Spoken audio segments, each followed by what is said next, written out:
Hi అండి.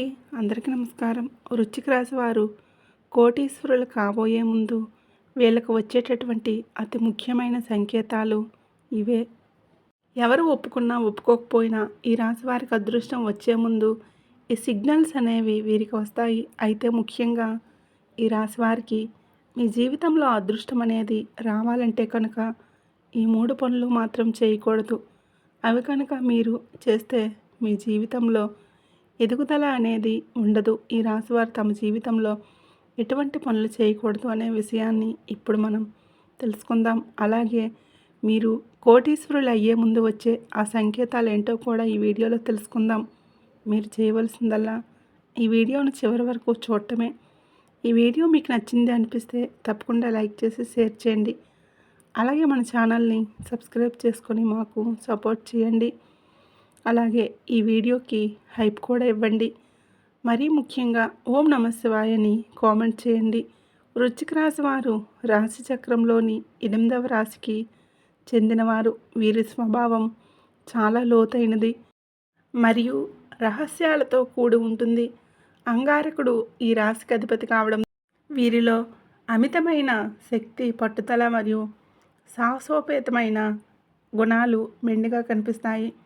సాధారణంగా పైకి చాలా ప్రశాంతంగా, గంభీరంగా కనిపించే వృశ్చిక రాశి వారు లోపల మాత్రం భావోద్వేగాల మహాసముద్రాన్ని మోస్తూ ఉంటారు.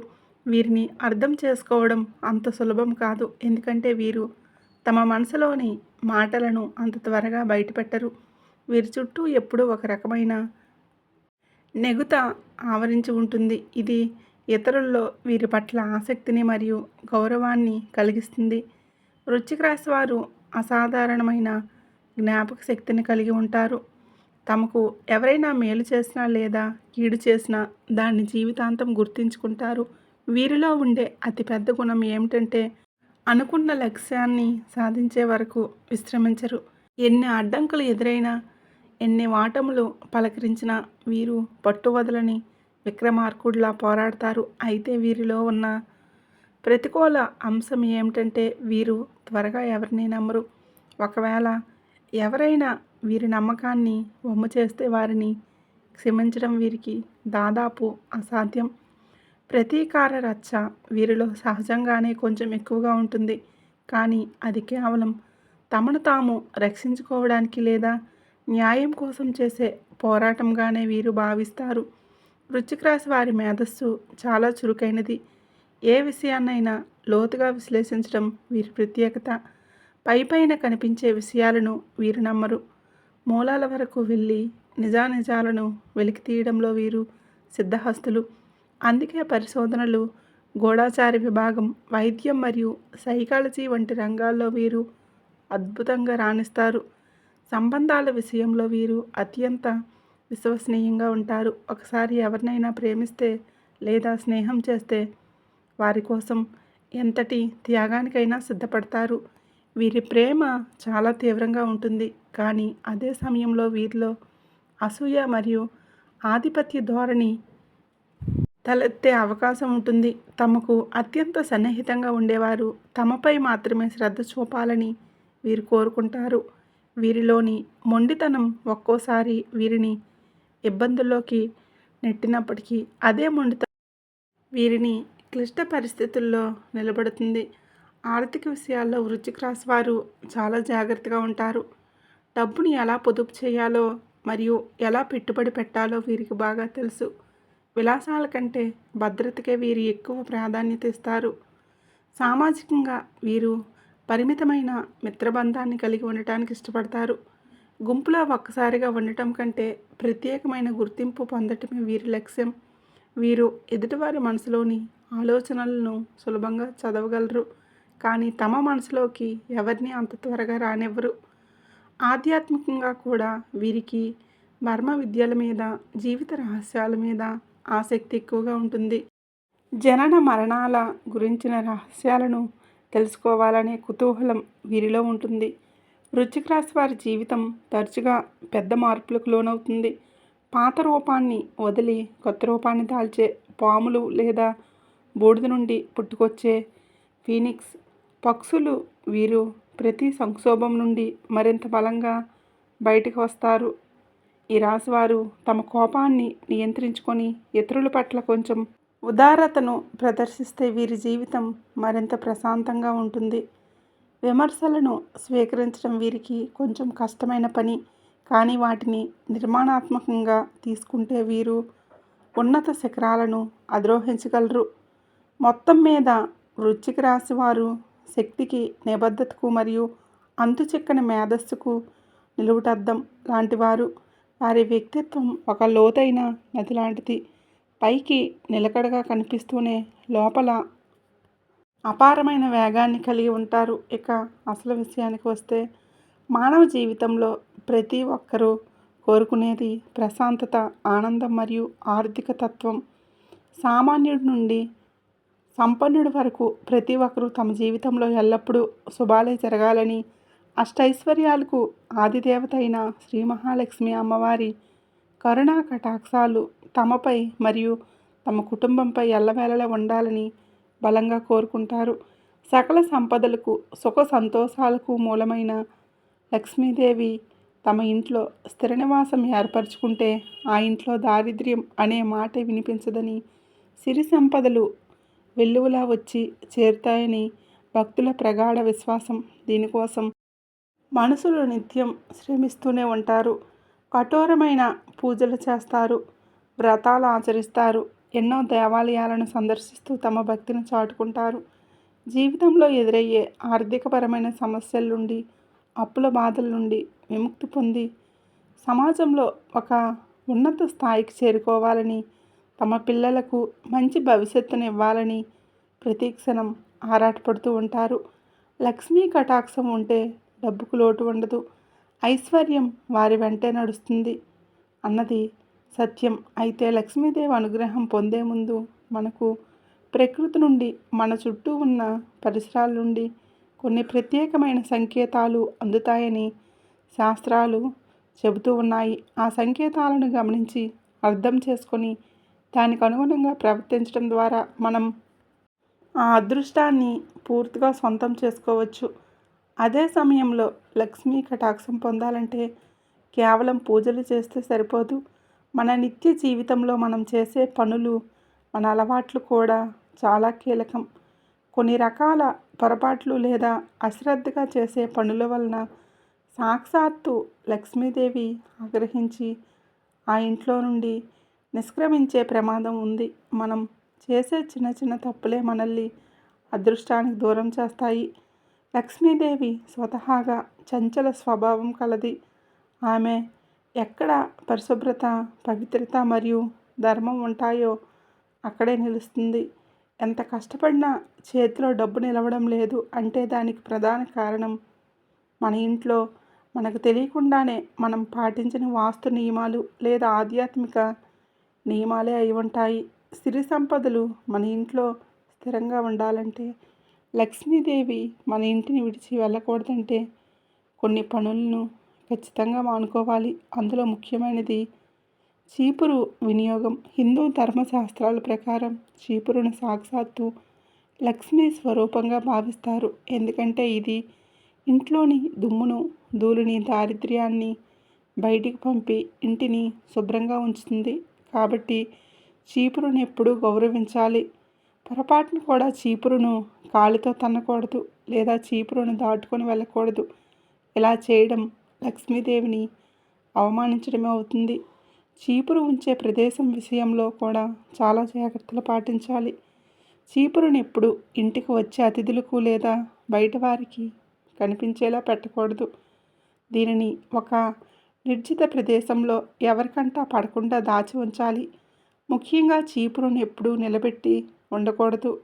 నిలబెట్టిన చీపురు ఇంటికి అరిష్టాన్ని సూచిస్తుంది మరియు అది దారిద్ర్యానికి, గొడవలకు కారణమవుతుంది. ఇలా చేయడం అంటే శనిదేవుణ్ణి ఇంటికి ఆహ్వానించినట్లే అని పెద్దలు చెప్తారు. అలాగే పడక గదిలో, మంచం కింద, హాల్లో, సోఫా కింద లేదా భోజనం చేసే డైనింగ్ టేబుల్ కింద చీపురును పెట్టడం అత్యంత దోషం. ఇలా చేయడం వలన ఇంట్లో సంపాదించిన డబ్బు ఏమాత్రం నిలవకపోయినా అనవసరమైన ఖర్చులు, అనారోగ్య సమస్యలు తలెత్తుతాయి.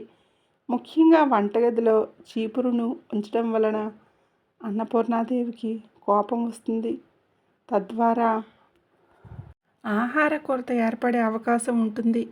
ఈ రాశికి చెందినవారు లేదా అదృష్టాన్ని కోరుకునే ఎవరైనా సరే ఈ చీపురు నియమాలను తూచా తప్పకుండా పాటించాలి. మరొక ముఖ్యమైన విషయం, నీటిని వృధా చేయడం. జలమే జీవం మరియు జలం నుండే శ్రీ మహాలక్ష్మి ఉద్భవించింది. పురాణాల ప్రకారం క్షీరసాగర మథన సమయంలో సముద్రం నుండి లక్ష్మీదేవి ఆవిర్భవించింది. కాబట్టి నీటిని అనవసరంగా వృధా చేయడం అంటే సాక్షాత్తు లక్ష్మీదేవిని వృధా చేయటమే. చాలామంది ఇళ్లల్లో కుళాయిల నుండి నీరు కారుతూ ఉంటుంది, లేదా అవసరానికి మించి నీటిని కింద పారబోస్తూ ఉంటారు. వాస్తుశాస్త్రం ప్రకారం ఇంట్లో నీరు ఎలా వృధాగా పోతుందో అలాగే చేతిలో డబ్బు కూడా అనవసరమైన వాటికి ఖర్చు అయిపోతుంది. నీటి వృధా చేసే వారి ఇళ్లల్లో ఆర్థిక స్థిరత్వం ఉండదు. భవిష్యత్తులో వారు తీవ్రమైన ఆర్థిక ఇబ్బందులను ఎదుర్కోవాల్సి వస్తుంది. ధనవంతులు కూడా పేదవారిగా మారే అవకాశం ఉంటుంది. కాబట్టి నీటిని చాలా పొదుపుగా అవసరానికి తగినట్లుగా వాడుకోవాలి. ఇలా చేయడం వలన పర్యావరణానికి మేలు జరగడమే కాకుండా ఆధ్యాత్మికంగా కూడా లక్ష్మీదేవి అనుగ్రహం లభిస్తుంది. అదేవిధంగా ఆహారం విషయంలో కూడా మనం చాలా జాగ్రత్తగా ఉండాలి. అన్నం పరబ్రహ్మ స్వరూపమని మన పెద్దలు చెప్తారు. మనం కష్టపడి సంపాదించేది జానుడు పొట్ట నింపుకోవడానికి. అటువంటి ఆహారాన్ని వండుకున్న తర్వాత లేదా వడ్డించుకున్న తర్వాత వృధా చేయటం, పారివేయడం మహాపాపం.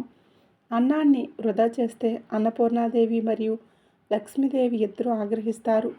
తిండి గింజలను ఎవరైతే అగౌరవపరుస్తారో వారి ఇంట్లో సిరి సంపదలు నిలవవు. ఆహారాన్ని వృధా చేయడం అంటే మన ఇంట్లో నుండి లక్ష్మిని మనమే స్వయంగా బయటికి పంపించినట్లు లెక్క. కాబట్టి ఆహారాన్ని వండేటప్పుడు మరి తినేటప్పుడు ఎంతో గౌరవ భావంతో ఉండాలి. ఒక్క మెతుకును కూడా వృధా చేయకూడదు. ఒకవేళ మిగిలితే ఆకలితో ఉన్న ఇతర జీవరాశులకు లేదా పేదవారికి పెట్టాలి తప్ప చెత్తబొట్టలో వేయకూడదు. ఈ నియమాన్ని పాటిస్తే ఇంట్లో ధాన్యానికి ఎప్పుడూ లోటు లేకుండా ఉంటుంది. ఈ రాశి వ్యక్తులు లేదా ఎవరైతే లక్ష్మీ కటాక్షాన్ని కోరుకుంటారో వారు కష్టపడే తత్వాన్ని కలిగి ఉండాలి. కేవలం సంపాదించడమే కాకుండా సంపాదించిన దానిలో ఎంతో కొంత భాగాన్ని సమాజ హితం కోసం, లేని వారి కోసం ఖర్చు చేయాలి. దానం చేయటం వలన పుణ్యం పెరుగుతుంది మరియు పూర్వజన్మ పాపాలు నశిస్తాయి. ముఖ్యంగా పేదవారికి అన్నదానం లేదా వస్త్రదానం చేయటం వలన విశేషమైన ఫలితాలు కలుగుతాయి. మన చేతి మీదుగా 10 మందికి సహాయం చేస్తే ఆ 10 మంది ఆశీస్సులు మనకి రక్షగా నిలుస్తాయి. దాన ధర్మాల వలన నవగ్రహ దోషాలు కూడా తొలగిపోతాయని జ్యోతిష శాస్త్రం చెప్తుంది. ఇక పూజా విధానానికి వస్తే లక్ష్మీదేవిని ప్రసన్నం చేసుకోవడానికి ఎర్రటి పూలు అత్యంత శ్రేష్టమైనవి. చాలామంది సాధారణంగా దొరికే తెల్లటి పూలతో పూజిస్తూ ఉంటారు. కానీ అమ్మవారికి ఎరుపు రంగు అంటే అమితమైన ఇష్టం. మందార పూలు, ఎర్రటి గులాబీలు లేదా బంతి, చామంతి వంటి పూలతో అమ్మవారిని అలంకరించి పూజిస్తే ఆమె త్వరగా కరుణిస్తుంది. ఎరుపు రంగు శక్తికి, సౌభాగ్యానికి ప్రతీక.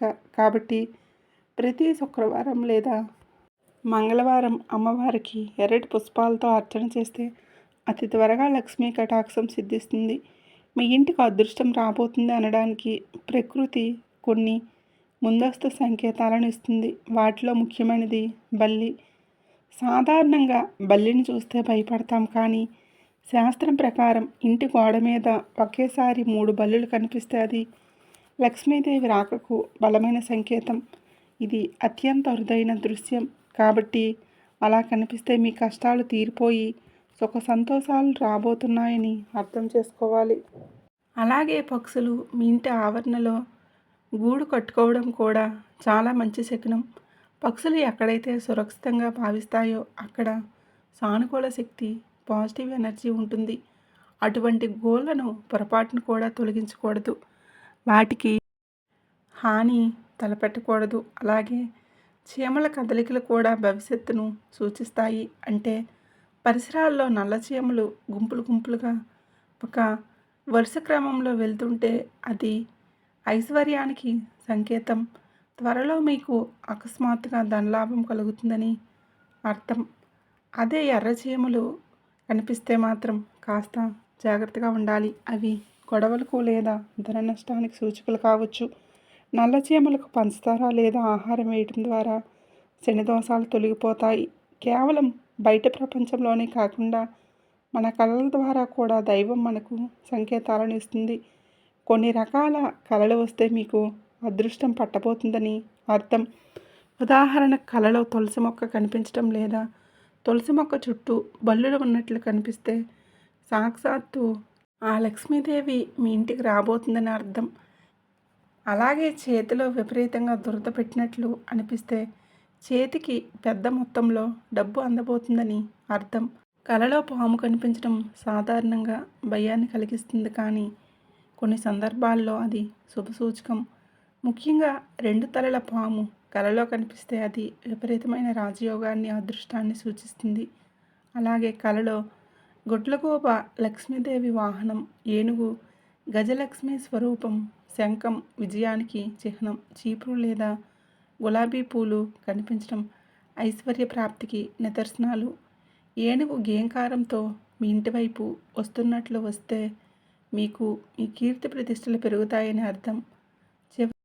ఈ రాశి వ్యక్తులు లేదా ఎవరైనా సరే పైన చెప్పిన నియమాలను పాటిస్తూ తప్పులను సరిదిద్దుకొని ముందుకు సాగితే జీవితంలో అద్భుతమైన మార్పులను చూస్తారు. కోటీశ్వరులు కావాలనే కోరిక నెరవేరాలంటే దైవానుగ్రహంతో పాటు మన ప్రవర్తన కూడా ముఖ్యం. చీపురు, నీరు, ఆహారం విషయంలో జాగ్రత్తలు తీసుకుంటూ దాన ధర్మాలు చేస్తూ ప్రకృతి ఇచ్చే సంకేతాలను గమనిస్తూ ఉంటే లక్ష్మీదేవి కటాక్షం ఖచ్చితంగా లభిస్తుంది. ఎప్పుడైతే మీలో ఒక భక్తి, శ్రద్ధ మరియు క్రమశిక్షణ ఉంటాయో అప్పుడు లక్ష్మీదేవి మీ ఇల్లే వైకుంఠంగా భావించి స్థిర నివాసం ఉంటుంది. కానీ పైన ఎదుర్కొన్న శుభ సంకేతాలు కనిపిస్తే వాటిని నిర్లక్ష్యం చేయకుండా దైవానికి కృతజ్ఞతలు చెప్పుకోండి. వీడియో నచ్చినట్లయితే తప్పకుండా లైక్ చేయండి, షేర్ చేయండి. అలాగే కామెంట్ బాక్స్లో ఓం నమః శివాయ అని తప్పకుండా కామెంట్ అయితే చేయండి.